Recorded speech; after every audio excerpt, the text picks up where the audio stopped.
Well, yes, I do like striking when the iron is ashen cold. There seems to be this opinion, or sentiment rather, that as long as a model does not come from Hornby and it is not absolute dog water, then the model can do no wrong. And whilst I don't like to be negative, like I said, I do think that genuine, how would you even call them, handicaps, for a lack of a better word, do have to be discussed. So, like I said, striking when the iron is ashen cold, I want to talk about the Sonic Models A5. I just did an episode of Those Great Locomotives about the 9N, so I shan't go into too much detail, but I've always liked Great Central locomotives, and especially the ones that were not contained to the Great Central's metals for all their lives. Coincidentally, this is an ex-Great Central one, as its number 5024 indicates that this was an ex-Great Central locomotive. The LNER batch didn't start with 50. And yeah, looking at the model, it feels like a quality model, and it looks like a quality model. However, it has flaws that I think gimps the model from a, not a collector's point of view, but of the point of view of someone who genuinely wants to run these models. And all of the problems are under the hood. This thing, or at least the base keeper plate, is hardwired in, which would not be a problem if you can just lift it out of the way, which you can.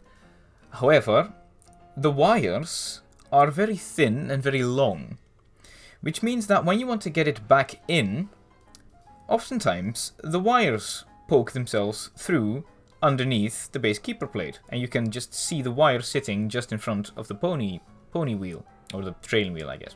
The body is a very tight fit on the chassis, and in fact, when I had to try and lift it off, I had to use such an amount of force that I was genuinely afraid I would break something, which just does not feel good.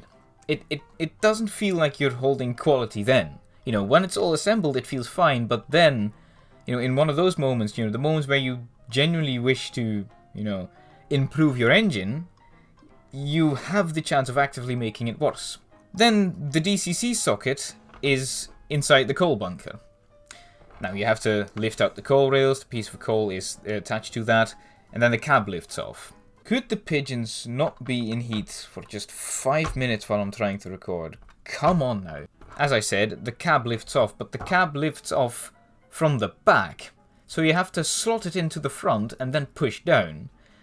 However, when you do that, you have a genuine chance of pushing the glazing out of the windows. I've had to repair this model, I believe, twice since I got it out of the box. And it's just the cab windows. And as you can see, I did fit a driver, so I don't have to be inside there anymore. I also fitted it. But there's one more thing. When I got this model, this screw was overly tightened, to the point where the bogie would not swivel at all. It could do this and this, but it could not do this. Now, when I first ran this model, it derailed on that set of points that I like to call the killers. Now, after having just reviewed the Hunslet, and the Hunslet had the exact same issue, I thought, oh no, we're going to have the exact same problem again.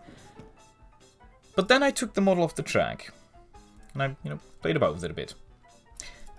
And I loosened this screw by 1/4 of a turn. And the problem instantly vanished. Granted, she still derails on points sometimes, now and again. But that's for a different reason, I think. And the reason is with the spring underneath. As you might be able to see, that spring is too wide. And what it then does, when it, the bogie has swiveled a bit, it likes to pop up from underneath the screw, basically lodging the bogie stuck like this.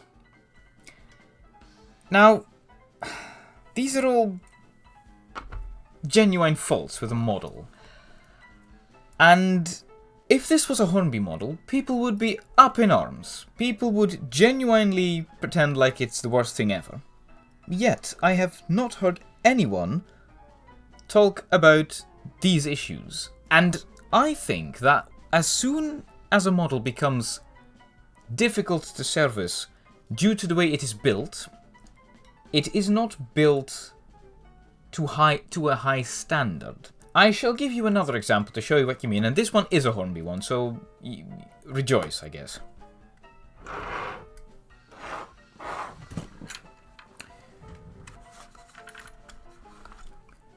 This is my Hornby Merchant Navy, Holland America line. You might wonder, why is it upside down? Well, a while ago, I tried to pick the model up, but my finger slipped. And something happened with the brake rigging. As you can see, it's loose at the front. It's completely loose. This does mean that when you're surfacing this model, you can't put it on every surface that you have. You can't put it on a soft surface, because the soft surface would just push against the brake rigging and it would snap.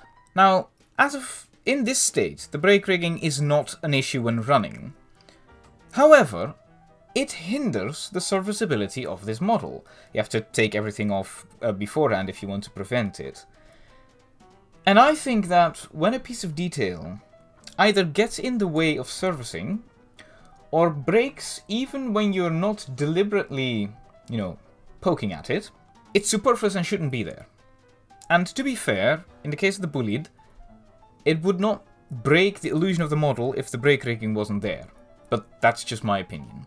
So getting back to the LNER A5, it could do with a redesign if Sonic Models ever decide to re-release it. As of now, it has practically sold out over at Rails of Sheffield. That being said, despite its flaws, I love this thing. I've always been an admirer of this class, and now finally being able to have one in 00 gauge, I think is great. A ready-to-run model, because I don't trust myself with kits or with chassis conversions. Watch this space. So, now finally having one, and it running as well as it does, I think it was worth the money. And I think it's worth the tribulations. If you happen to find one, maybe second-hand, or if Rails of Sheffield still has them, I do recommend them. As you can see, this was the performance on analog before I chipped it, and even when I chipped it, it was a superb runner. I can't say anything negative about its running characteristics. Just beware that if you're interested in one of these, it's not a model meant to be serviced.